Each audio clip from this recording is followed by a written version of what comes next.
At the southern tip of India, right by the Indian Ocean, lies this small town famous for its rich cultural heritage, ancient temples, and the Triveni Sangam. This is Kanyakumari, the southernmost point of India. Stay tuned as I take you through some of the most visited places in Kanyakumari.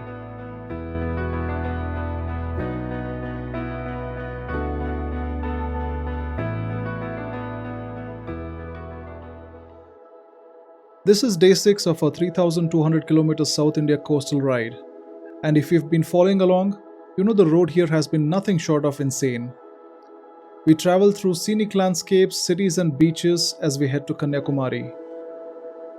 We pass the Jatayu Earth Center in Kerala, which commemorates the mythical bird Jatayu from the Ramayana, built around the rock where he fell after battling Ravana.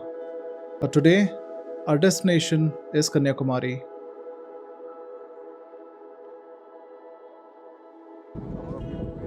It's around 6 am, and I won't lie, I feel like I'm standing in a crowd of 10,000 people. Here's what makes the Kanyakumari sunrise different from every other sunrise on earth. It's the sheer number of people who have gathered here to watch the sunrise. For something which happens silently every day without us noticing, this almost feels like an event. As you can see, the market was already buzzing. Fresh catch laid out, the smell of the sea mixing with everything else. But we had somewhere else to be first. Good morning. We are currently in Kanyakumari and we just came here to watch the sunrise, and it just happened, and you must have already seen the number of people who have come here to watch the sunrise. It's unbelievable, right?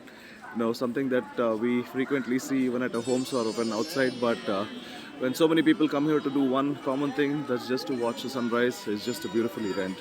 So we're now going back to the room, we'll freshen up, and we've got to go to the temple, and we've got the ferry slot at 9 o'clock, so we'll have to be ready for that. So for now, this is Kanyakumari, and that's the sunrise. Look around me. This isn't a festival day. This isn't even a long weekend. This is just a normal day in Kanyakumari. We are now heading to the Devi Kanyakumari temple. This temple has stood here for centuries. People calmly waiting their turn to enter the temple to offer their prayers. There's also a beautiful belief that those struggling to find a life partner, if they offer sincere, unconditional prayers here, will find their person soon. We weren't allowed cameras inside, but we went in, offered our prayers, and honestly, the feeling inside was something else entirely. It was finally time for the most anticipated moment, the ferry ride to Vivekananda Memorial. The ferry to the memorial has two ticket options, 100 and 300 rupees. If you got time, the 100 rupees queue is absolutely fine. But if you're on a tight schedule like we were, the 300 tickets skips the longer line, and honestly, it was worth every rupee. Pro tip, saved us about 45 minutes.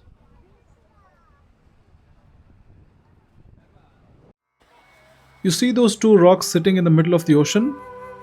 In 1892, a 29-year-old monk swam out to the farthest one and meditated for 3 days.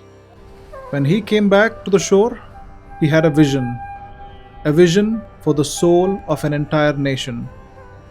That monk was Swami Vivekananda. And a year later, he stood up in Chicago and introduced the world to India. Now once you reach, there is a 30 rupees entrance ticket. Buy that, leave your footwear, and continue to see one of the most inspiring and magnificent structures built there.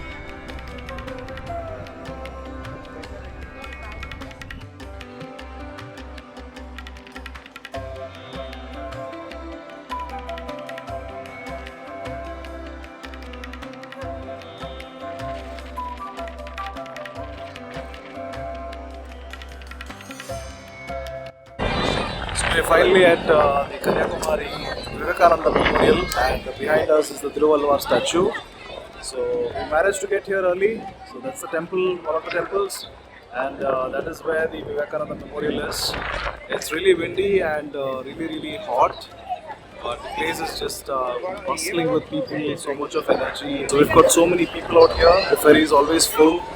Lucky we got the 9 o'clock badge to get in. I think eventually it gets a little rush.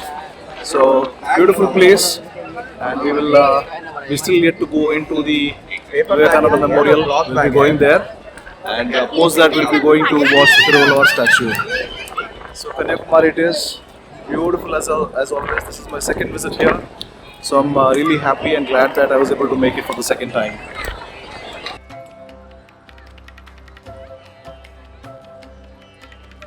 This is the entrance to the Vivekananda Rock Memorial. It's a very famous tourist spot in Kanyakumari. It was built in 1970 to honor Swami Vivekananda. They say he attained supreme knowledge right here. Cameras aren't allowed inside, same as the temple. But I'll tell you this, the stillness inside that structure, surrounded by ocean on all sides, hits very differently.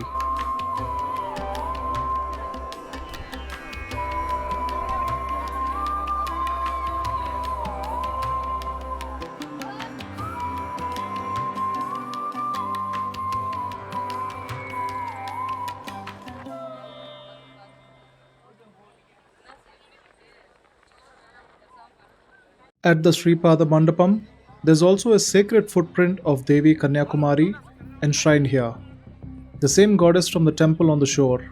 It's believed that the goddess Kanyakumari did penance for Lord Shiva right on these islands.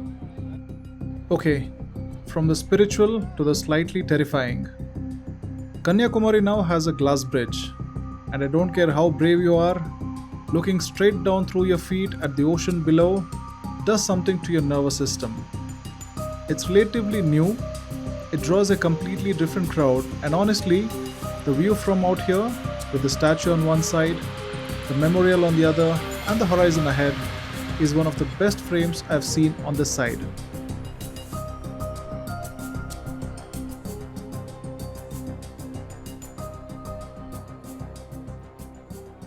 "133 feet tall, standing on a 38-foot pedestal, a poet, philosopher, and a saint, best known as the author of the Tirukkural, lived over 2000 years ago.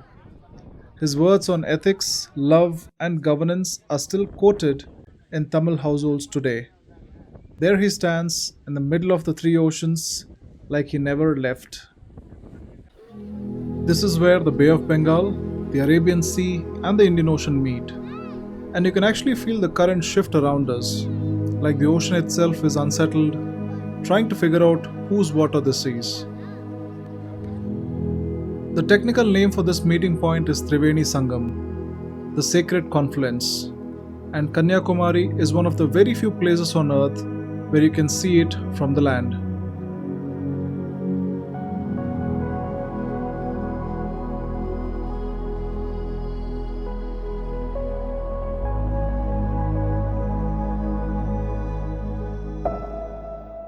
And we are finally done. We've gone to the Vivekananda Memorial, and then we went to the Thiruvalluvar statue, and now it is time to get back to the ferry.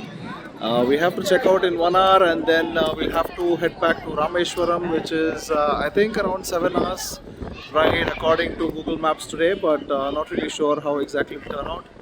A little tired, still have the lingering cold and cough that is still pestering me. There is Anand coming back from his photo shoot. So we'll continue along, and we'll continue showing you what is there. So please tag along, like, share, and subscribe to Dikshat Someshwar.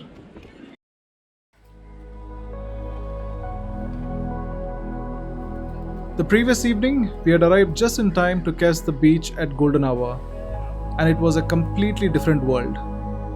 Fishermen mending nets, children chasing the tide, boats bobbing, a church standing quietly beside it all. Such a vivid contrast all in one frame. I genuinely couldn't look away. We are taking a walk on the seawalk right now, and it's a very little place to go. Okay, there's a very little place to go here, but still not so much. We've covered so much, and it's a beautiful experience. You know, it's so windy. Thought we'll have some drone shots here, but looks like it's gonna be extremely windy, and we'll have to make do with what I have so far. Hopefully it'll get less windy eventually, and we should be able to get some good shots. But yeah, the view here is just mind-blowing.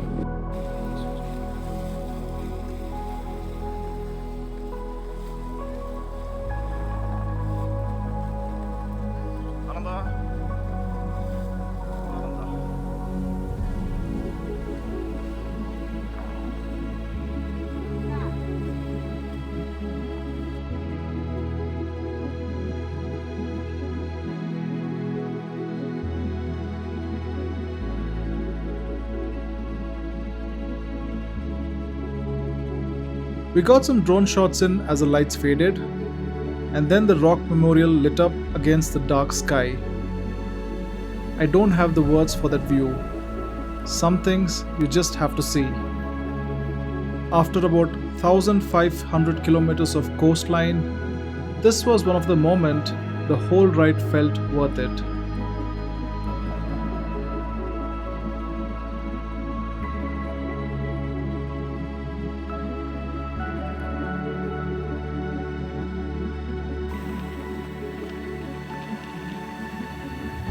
Before we called it a night, we took a walk through the Kanyakumari market.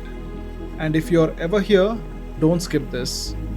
Fresh prawns, sea fish frying right on the street, kottu parota being chopped on the hot griddle with a rhythm that honestly sounds like music, seashell jewelry, temple prasad, dry fish. The place is alive in a way that catches you completely off guard. So finally we given to the Rameshwarams, and we have ordered fish fry. Our idea was not to have non-veg till we reach Pondicherry, but somehow it is now broken. So we are enjoying the fish. I don't know the name of this fish. It looked nice and tasty, so we bought it.